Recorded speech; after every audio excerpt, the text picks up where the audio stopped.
counsel. May it please the Court, Jonathan Greenberg on behalf of the appellant, Walter Ward. I'll reserve 2 minutes for rebuttal. The main issue before this Court is whether the errors and the omissions in the self-defense instruction constituted fundamental error. I would like to focus on the lack of an instruction on deadly force. As cases like Curington and Galliano show, sometimes, and in many cases, what force the defendant used, whether it constitutes deadly or non-deadly force, is a jury question. Sometimes that determination can be made as a matter of law, such as maybe a slap to the face or shooting a gun. But in this case, it was undisputed at trial, Mr. Ward hit the complaining witness in the forehead with a gun, essentially a pistol whip, and that led to significant bleeding and stitches. Now, the evidence and the jury instructions indicated to the jury that this was deadly force. Mr. Ward was candid. I could have killed him. I felt bad about that. And as many courts have held since as far back as the 70s, pistol whipping somebody can be deadly force because that can kill somebody. But not as a matter of law. Not as a matter of law. It's a jury question. Again, it's a jury question. Yes. And the jury needed to understand that its test was twofold. First, to determine what degree of force Mr. Ward used, and then to decide if he was justified. But the instruction as given did not convey to the jury that was its task. How do we know that the jury concluded it was a deadly weapon?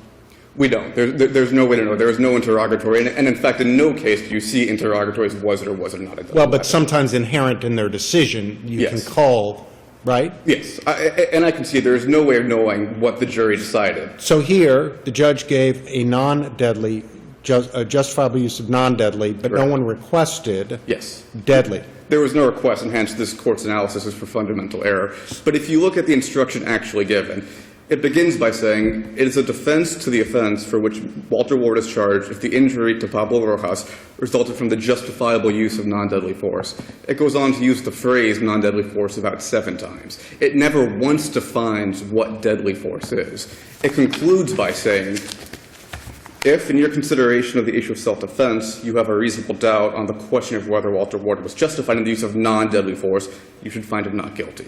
I recognize that the standard ground language once references deadly force, but we have to understand that these instructions are being read by 6 lay people who are not trained in the law, and the average person reading this instruction is going to take away, my job is to determine whether or not this man used justifiable non-deadly force. The problem with your argument, the way I see it, is it only goes to a defense of the charge of burglary with a battery. Is that true? Well, there was only one. I mean, Mr. Ward was only charged with one crime, burglary with a battery, and that was a complete defense to the charge.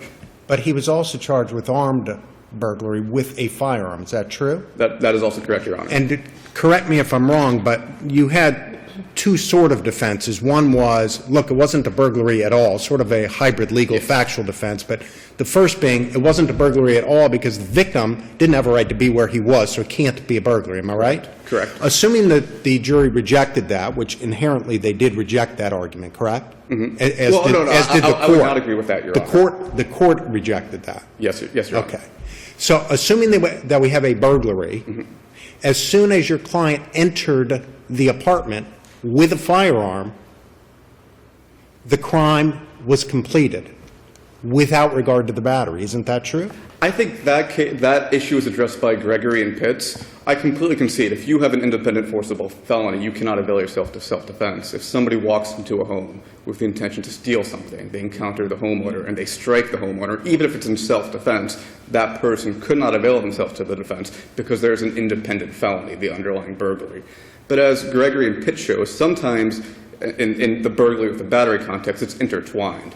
If the jury had been properly instructed on self-defense, perhaps it would have reached the conclusion that no battery occurred, and if they concluded no battery occurred, they might have concluded no burglary occurred. Well, let me ask it a different way. Let's assume that the state had charged burglary with a firearm. Life felony, yes? Correct. Which would mean he'd be subject to the exact same penalty that was imposed in this case. I agree. So let's assume that the state had charged burglary with a firearm with the underlying intent being to commit a battery. Same exact trial. There would be no error, would there? There would be no error, but this was burglary with the battery, which is an interesting common law hybrid But it offense. doesn't matter. If the mere fact that the state charged an additional aggravating circumstance of a battery is irrelevant to the issue of fundamental error, I'm suggesting.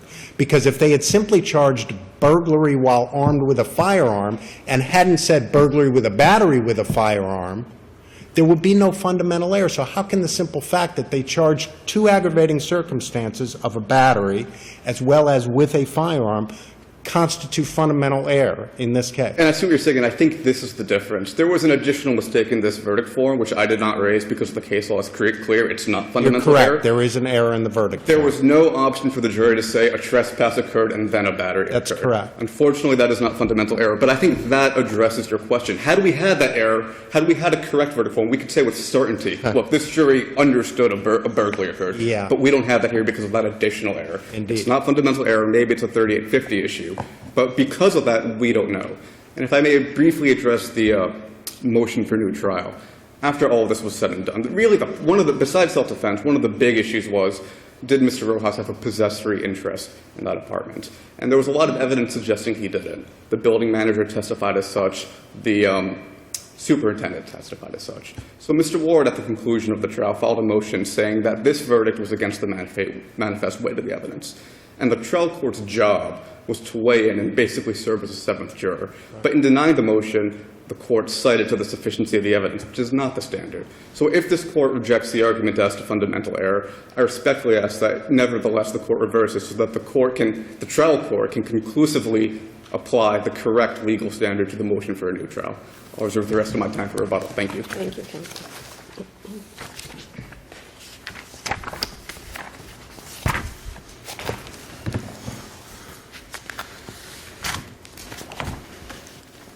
May it please the Court, Jeffrey Geldens, Assistant Attorney General, here on behalf of the appellee of the State of Florida.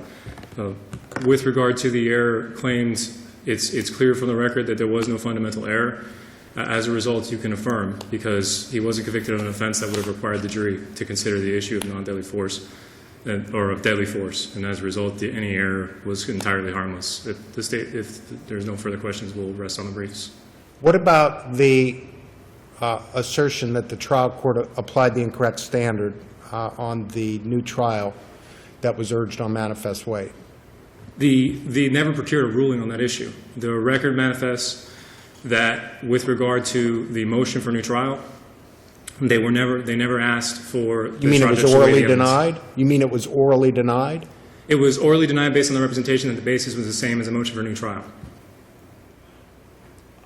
So in other words, they said, Judge, you mean it was the motion for new trial, the defense said, is based on the same thing we raised in the motion for judgment of acquittal? That's correct, Your Honor. And then the judge Sufficiency. responded, well, then I'm denying it on the same reasons why I denied the motion for judgment of acquittal? That's correct, Your Honor. They said, so they raised the sufficiency point, which means Trojans didn't err because she addressed the motion as presented.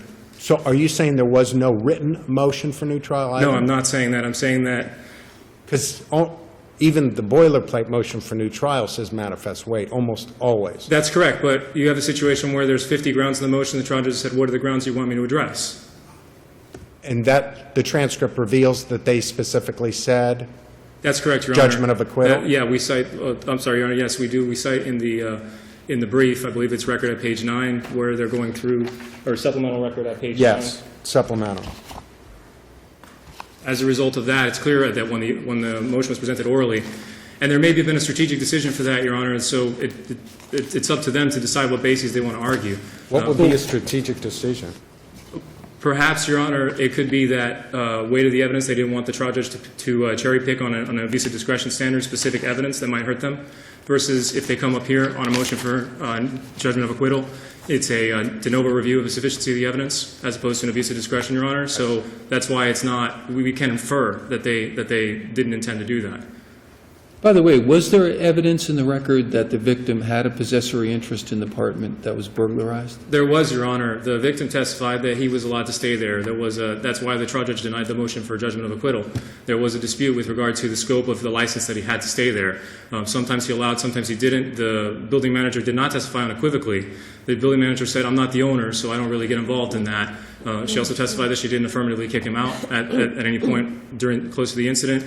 There was plenty of evidence upon which the verdict could have been sufficient. Again, that was presented to the trial judge, and the trial judge said, no, I think there's an issue for the jury. Consequently, there's no error there either, and I apologize for not addressing that initially.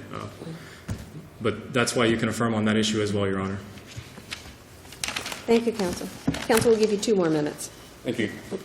And I would just dispute slightly the state's description of what happened as to the motion for new trial. The defense filed 2 motions. The defense filed a motion for new trial based on the manifest weight of the evidence, and they filed a motion asking for judgment of acquittal notwithstanding the verdict. On page 6 of that hearing, counsel says, my argument really is just based on the judgment of acquittal. And that's in reference to the motion for judgment of acquittal as to the burglary count. He never said, the counsel never said, my manifest weight of the argument is just based on the judgment of acquittal. That would have been invited error, but that's not what happened. Counsel did call his motion boilerplate, but he was referring to the first and the third point. In his motion, he put the judgment was decided by law. That wasn't true. That was properly stricken.